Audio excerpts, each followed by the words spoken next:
Unang adlaw sa bag-ong tuig nga puno sa paglaom. Gipalabang ta nga madaugon sa labawng makagagahom. Mao nang padayon ta nga mulaom. Kay diha sa iyang gahom ang tanan naagyoy paglaom.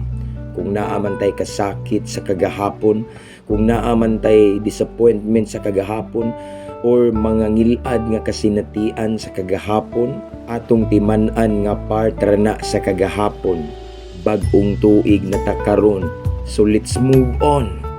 Kay naay giandam ang Ginoo nga hayag nga kaugmaon ug dili na nato maangkon kung nagpabilin tang ginapos sa atong kagahapon. So don't dwell on the past, igsoon. Ang nakapasakit nato atong pasayloon, ang gugma ni Kristo atong paharion aron atong bag-ong tuig malinawon. Mga lagad ta sa Ginoo nga matinud-anon, atong relasyon niya ato pag yung mas seryosohon aron ato gyung maangkon ang giandam niya nga hayag nga kaugmaon. Mabungahong kabuntagon mga igsoon. Once again, Happy New Year everyone. To God be all the glory.